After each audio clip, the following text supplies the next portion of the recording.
পূর্ব শত্রুতার জেরে মঙ্গলবার রাত 8:30টার দিকে ফরিদপুরের ভাঙ্গা বাসস্ট্যান্ড এলাকায় পৌর সদরের কাপুরিয়া সদরডি ও হাসামদিয়া গ্রামের বাসিন্দাদের মধ্যে টর্চলাইট জ্বালিয়ে সংঘর্ষের ঘটনা ঘটে। এ সময় দুই গ্রামের বাসিন্দারা দেশীয় অস্ত্র, ঢাল ও সড়কি নিয়ে সংঘর্ষে জড়িয়ে পড়ে।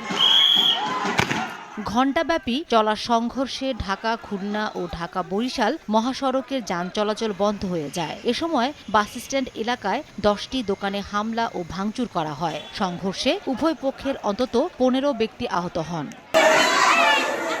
সংঘর্ষের সময় প্রতিপক্ষের ছোড়া গুলিতে সুমন মুন্সি নামে এক যুবক গুরুতর আহত হন। পরিবারের সদস্যরা জানায় তাকে উদ্ধার করে ভাঙ্গা উপজেলা স্বাস্থ্য কমপ্লেক্সে নেওয়া হলে ঢাকা মেডিকেল কলেজে পাঠানো হয় এবং পথে তিনি মারা যান। মৃত্যুর খবর এলাকায় ছড়িয়ে পড়লে মহাসড়কে টায়ার জ্বালিয়ে অগ্নিসংযোগ করে বিক্ষোভ করে স্থানীয়রা। আমাদের এলাকার এক ছেলেকে হাসামদিয়ার কিছু ছেলে আটকে রাখছে ফ্লাইওভারে।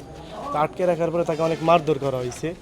তো এক পর্যায়ে এটা দুই গ্রামের মধ্যে একটা গ্যাঞ্জাম পরিস্থিতি তৈরি হয়। যে ছেলেটা মারা গেছে ও আমার ভাইস্তে হয়, ও হলো আমার পাশেই ডাল নিয়ে দাঁড়ানো, আর আমি হলো ব্রিজের এই কার্নিশের ওই সাইডে।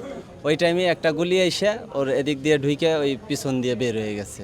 সংঘর্ষের খবর পেয়ে পুলিশ বাসস্ট্যান্ড এলাকায় পৌঁছে পরিস্থিতি নিয়ন্ত্রণে এনে যান চলাচল স্বাভাবিক করে। এ সময় ইট পাটকেলের আঘাতে বেশ কয়েকজন পুলিশ আহত হন। সেখানে অতিরিক্ত পুলিশ মোতায়েন করা হয়েছে। দুই পক্ষই সামনাসামনি আসে, তখন আমরা খবর পেয়ে দ্রুত ঘটনাস্থলে আসি, এসে পরিস্থিতি নিয়ন্ত্রণ করি।